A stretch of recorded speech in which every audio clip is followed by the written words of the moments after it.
Welcome to the Derm-It Trotter Don't Swear About Skincare podcast. This is an exciting episode where we're going to talk about K-beauty and Korean skincare. Today on the podcast, I've got Dr. Lily Park, board certified dermatologist who has a focus in cosmetic dermatology, and her passion is Korean skincare. Welcome to the podcast, Lily. It's great to have you here. Hello. Thank you for having me, Shannon. Of course, this is the rage, right? Like you probably get a million questions a day. Everyone's asking you because you know the details of this. And for dermatologists like myself, I have to admit, like I was kind of taken by storm by K beauty because I felt like it almost crept up on me. I had spent years in the inflammatory skin space, and all of a sudden, more and more patients were asking me. I was seeing it everywhere, and my 7-year-old is obsessed with the K-pop demon hunters and K-pop culture. And I felt like K beauty exactly. So I feel like K beauty's fallen this trend. So I just want to get your perspective on why has it become so popular?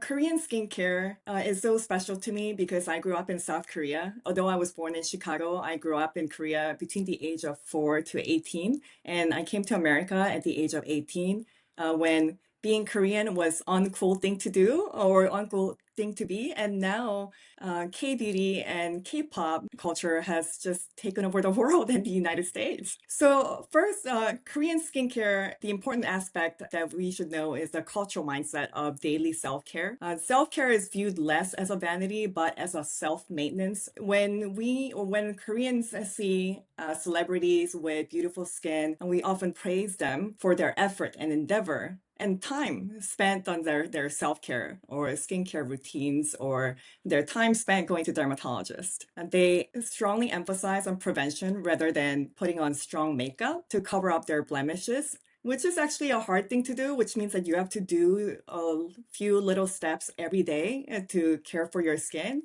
and keep your skin nice and glowy. They're big on layering a few thin skincare ingredients or thin skincare products. So the layering breathable hydration products instead of like using one heavy product is so important in Korean skincare. And they drove innovation in skincare in terms of texture and ingredients and formulation and came up with elegant wearable textures so people can reapply them multiple times throughout the day. And they have a strong system that supports the production of good products at lower cost. Um, so, for example, recently, South Korean government recognized K-beauty as a strategic national asset, and they promised the industry from manufacturing to exports, or like the policies that support those kind of things. So it gives a lot of like confidence to investors and then the industry to move forward and continue to do what they've been doing, such as like spending money on innovation and then manufacturing and exporting. And I think there's a trend here in the US to sort of shift our mindset. Some of those concepts are not, something I think that's just sort of ingrained in us, right? The whole focus of prevention, we're so used to treating disease and conditions once they happen instead of really focusing on the prevention aspect. Although you're seeing a shift, I think, in our healthcare industry and focus on longevity medicine to really go after prevention more aggressively. And people do forget about skin. I feel like skin, can be a real telltale sign of sort of your inner health of what you see on the outside. And I also really love how you highlighted sort of respect for the process, that people that take that extra time, they go through the dedication, or you said the endeavor. I think that's fascinating that people have that respect for somebody who does that, because sometimes here people get criticized, if they're doing things for themselves, like it's selfish, or, you should always be looking at helping others and doing other things for them, which I think is true. But the self care is so important. It's just the whole thing on the airplane. You got to put your oxygen mask on first before you can help someone else. And I think, especially for women out there that are so used to helping everyone else, the K beauty concept of taking that time for yourself to give a little back to you so you can put your best face forward is so important. So I love those traditions of how that's kind of like built into everything. I think where you talked about ingredients and things like that, like what do you say when you talk about, K beauty in general? Like How does that differ from what you would think, people might think of traditional skincare here in the US? So there's a huge emphasis on innovation, and because there are more than 30,000 companies in skincare industry in South Korea, they have to do something different to stand out. So when they find any new and novel ingredient, then they try their best to incorporate into their skincare and make a hero product that has that ingredient to market to distinguish themselves. Of course, it has to work. There has to be in vitro and in vivo studies or animal studies or small clinical trials, but they don't have enough time and money to do the large clinical trials because they're trying to churn out the new products quickly. So I think there is a little bit of difference between the Korean skincare and American skincare. Traditionally, in American skincare, we have several huge companies with lots of funding, and they come up with new ingredients and they do large clinical trials to make sure that there is enough scientific evidence behind with publications to back up their data. But in Korean skincare, because of the fast development and innovation, they don't have time to do that. So that's one difference. And then another difference is that they do like to use a lot of exotic, newer, novel ingredients, such as, rice, like fermented rice wine or, or snail mucin. Yeah, I mean, there's so many different, centella asiatica, astragalus, to name a few. But they want to use ingredients that have scientific evidence, some scientific evidence in vitro, based on in vitro studies, and they fall into categories such as like anti-inflammatory, antimicrobial, antioxidants to have that skincare benefits. So you mentioned that you're using snail mucin. How did you like using it? I was a little intimidated at first, I have to admit, but reading about the ingredients, which I'll let you comment, I was very intrigued that it could definitely offer some benefit. And I felt, I mean, the silky texture to my skin, a little bit of a different glow that I wasn't used to. And I think just the concept of, I'm taking advantage of what the snail produces, but we love pulling things from nature. It's one of my favorite, things when we look at ingredients that are all around us and how we can capitalize on it. I actually, I mean, really enjoyed it as a part of my routine. And I do like to vary routines. I think people get stuck. I think simple and concise is always best, but sometimes it's nice to vary what you're doing to accomplish certain goals like hydration, or if you're looking for that glowy dewy look, you can change ingredients up or layer them on as you mentioned. And that is one of the reasons I said, you know what, I need to mix this up a little bit. Yeah, I was recently reading up about snail mucin and how they discovered the, like the skincare benefit of snail mucin. And it was interesting to read that in 2010, people found out that the snail farmers in Chile had beautiful skin on their hands. And they looked into the skincare benefits and found out the wound healing and antimicrobial aspects of snail mucin. So that's how it started to take off. And then now there are tons of skincare products containing snail mucin. However, like one caveat is like that I don't really know how ethical the production process is. So that's one thing that kind of like gives me a little bit of reservation. However, I did just finish using snail mucin serum. So I have I really like the feel of it and the skincare benefits that I've been getting. It's always fascinating how people discover things, or ingredients, that, we think are so novel. And, I think even going back to, salmon sperm, I was reading an article where fishermen used to use it for years as a wound healing agent. So it wasn't really as novel as we were thinking, and how people then have really brought it forth, though, to be, more commonplace for skincare today. But I think people will be shocked, that, with some of these ingredients, we're so used, I think, in the States where people are so data driven, and even a lot of our colleagues, right? Like we want to see these clinical trials to show the benefit because it's hard to recommend it. But I do think there's, also benefit in how some of these may lack that sound evidence, but there can be anecdotal reports or there can be smaller studies that can show, there's evidence that, yeah, these ingredients may be able to enhance your skincare routine. And sometimes I think that gets lost where people are almost overcritical, the lack of data. But you're right. How feasible can that be? Sometimes cost driven issues. And then also the competition's fierce. I didn't realize that fierce though in South Korea. Several companies and then some dermatologists that could get together and start a larger clinical trials, and then there will be more scientific data for Mhm. these novel ingredients.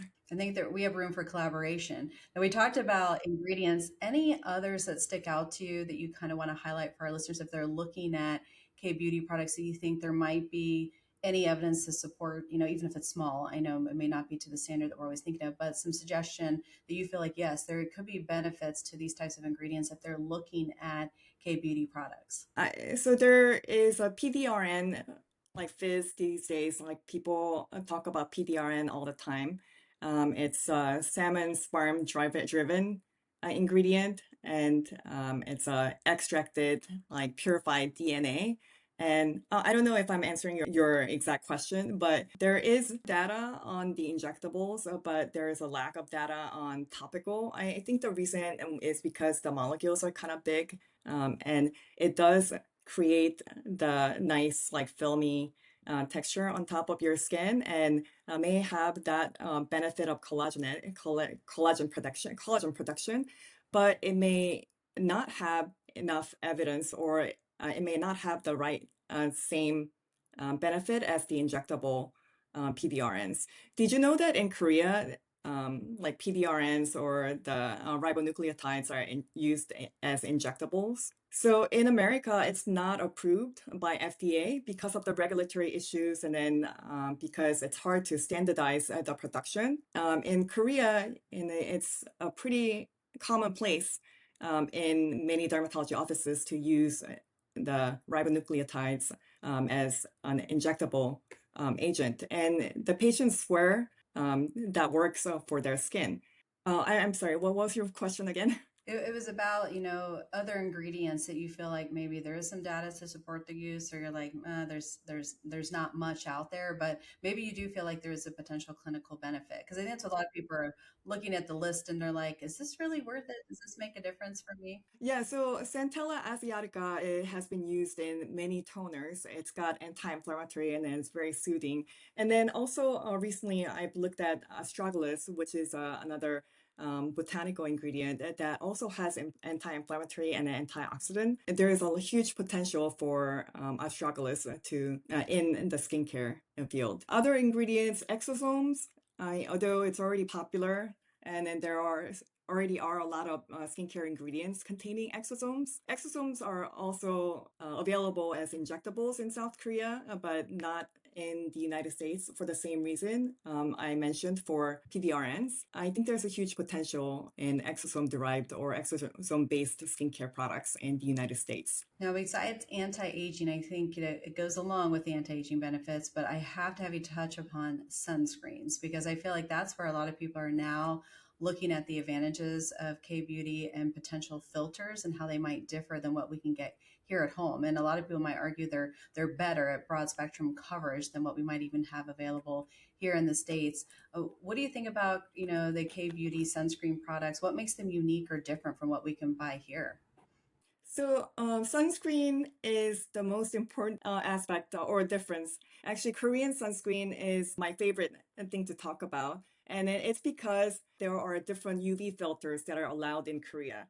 So, every sunscreen that I picked up in Korea had these novel or modern UV filters, such as uvinol A or bisoprolol or bimotrisol, which is in other names like tinosorb S and M. They're photostable and they protect UVA.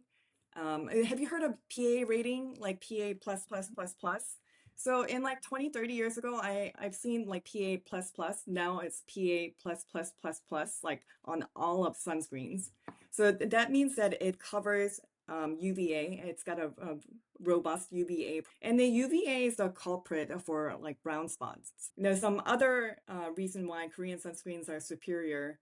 include cosmetic elegance, because those modern ingredients or UV filters can stabilize other sunscreen ingredients, and that they can achieve like more thin and then watery, elegant texture that feels nice to skin, to application, and you'll be more inclined to reapply multiple times throughout the day because it feels nice.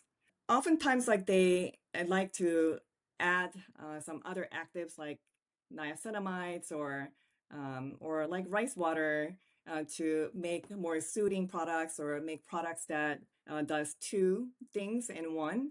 So that's also an important aspect that I've noticed in Korean sunscreens. I mean, in Korea, there is a strong emphasis on sun protection. So that also drove the consumer demand and the industry to produce many different sunscreen products. So that also drives down the cost while keeping the product a high quality. And you get the best of both worlds in that regard. Yes. So, I think when people hear, Korean, skincare, they think famously of like the 10 step or 10 product type routine. I was going to have you just review that. Some people might be like, I don't even know what that is. And then really talk about if you think that's necessary or can you simplify that? Because I think here culturally, people want things that are simple and relatively concise. They may not have the time to dedicate, or, sometimes they're just like, I'm just not somebody that's going to be good at following through if it's that complex. So I was going to have you talk more about that because I do think that's intimidating for a lot of people. Yeah, I mean, I first heard of 5 steps like 30 years ago, but now there are 10 steps like since like 2015.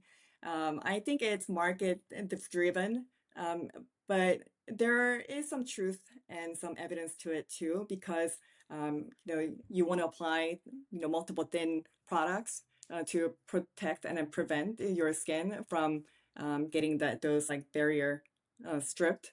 So um, I have not yet tried a 10-step Korean skincare, but I will probably try if I have a big interview coming or if I have a second wedding coming.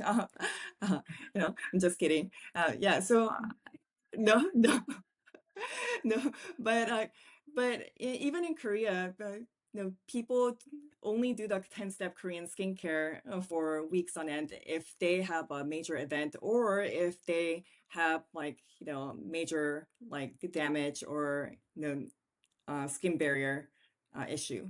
But what's the most important about the 10-step Korean skincare is double cleansing. Double cleansing is very important because you want to apply the moisturizers on your clean skin. So first, you want to use some kind of oil-based cleanser or balm cleanser, and then followed by water-based cleanser. The reason being, you're probably wearing thick makeup or even thin makeup, or you're wearing sunscreen, which you need oil-based cleanser to wash off. And then to remove the residual dirt or sweat, you can use water-based cleanser, followed by some sort of exfoliator to kind of remove the dead skin. And then some light toner to prep your skin so the following hydrating steps can work better. So those are already 4 steps. And then now you can do essence, which is a thin, watery, hydrating product, followed by serum, which is more concentrated. And then if you want to do sheet mask in between or after toner, you can if you want to. And you want to apply eye cream if it's nighttime, and then put on moisturizer to kind of soak in all the light moisturizer or humectant that you used before. And then finally, the 10th step is sunscreen. At nighttime, you can use night cream instead of sunscreen. So it sounds overwhelming, but on your shelf, you may have like, all the products already in your drawer. And then it's just about like taking multiple gentle, thoughtful, and consistent, care for your skin, especially before, a major event. Well, I'm going to have you come up with my 10 step K beauty routine, and I'm gonna have to try this and see if I can do it because I am a minimalist. It's probably one of the faults, but like anyone else, like you said, busy. But if I have something big coming up, which maybe one of our conferences or something fun, right? You're gonna be in front of everyone. I'm gonna have you help me come up with it, and I'm gonna try to see if I can keep up with it and kind of show people how it works. So would you be willing to do that for me and help me come up with a good routine? Yeah, of course. I'd be happy to. In most days, though, I think most people do just 5 steps, like double cleansing with the oil-based cleanser and water-based cleanser, and then toner, essence, and just moisturizer or SPF. I think you're right. People want that simple, concise, and I love products that do double duty. Sometimes, I have, patients are like, if it's going to be more than one or two things, I'm not going to do it. And I always tell them, well, something's better than nothing, usually for skin. So, things that can actually do more than one, or serve, I guess, more than one purpose, I should say, with the product, that would definitely be the goal for a while, or, as well. And I think, that's where some people look at K beauty and say, well, maybe the 10 steps could be a slight drawback, but they could consolidate. Are there any other things you tell people you think that might be a drawback of Korean skincare products? We already mentioned that there is lack of large clinical trials. So, it's hard for dermatologists to strongly recommend without having the large clinical trials with, more than 100 subjects. So that's one. And then some other drawbacks. No, I grew up on Korean skincare, so it's kind of hard to find the drawbacks. I believe in it already. So Korean sunscreens are better when you purchase them in Korea. So even the same sunscreen, when they come to America, they have to remove those modern sunscreen filters that are not yet approved by FDA. Although FDA has recently proposed adding bimotrizinol or tinorsub S into our available sunscreen filters, but that's not going to be in effect until maybe a year later. And then so although it still feels nice and elegant, I think the UVA protection is a little less in the Korean sunscreens that are currently available in the United States versus in Korea. So I often order my sunscreens from like Olive Young International or Global, shipped directly from South Korea, or just buy whenever I go to Korea. See, the products, feel them, buy them, and have the experience. I feel like that's a whole nother tourism industry that needs to be looked at. So Yeah. maybe a good trip for dermatologists and all skin Yes. enthusiasts to consider. One more drawback is that because of the whole popularity of Korean skincare, now there's a lot of counterfeit products, fake Korean skincare products made in China that look similar to the ones that you intended to get, but may have like a spelling error or the logos are kind of obscured. So you really want to know what you're getting before you order them on Amazon. I usually don't recommend beginners to purchase Korean skincare on Amazon because there are just too many fake Korean skincare products. But if you know what you're getting, then you can order them. So after kind of listening to kind of our overview of K beauty today, if there's one thing you could tell our listeners that you want them to be the takeaway message or a K beauty principle that you want them to be aware of, what would it be? So K-beauty has always been so good at prevention and using gentle products to prevent the blemishes or brown spots from occurring on your skin. So this is something that dermatologists has been educating to the general public about emphasizing the use of sunscreen, the importance of daily usage of sunscreen to prevent skin aging or photo damage. And I think this is something that Korean skincare has been emphasizing on as well. So um, I think the one key takeaway that the audience can learn from Korean skincare is that we should take our skin as a sacred surface to maintain our skin barrier and youth for slow aging. Love that, love that. And I love how you take, people think of their skin sort of secondarily, right? We always worry about what's happening with our heart and our lungs and our kidneys, and the skin is just important to maintain its health. And I think K Beauty really helps us accomplish that. So thank you so much, Lily, for coming on the podcast and giving us this great overview. I know our listeners can have a better comfort thinking about, K Beauty products, and we'll be sure to include some of that information too, for them if they're looking to get, insight on products or where they can buy them as well. Okay, thank you so much for having me, Shannon. And stay tuned for the next episode of Derm-It Trotter. Don't swear about skincare.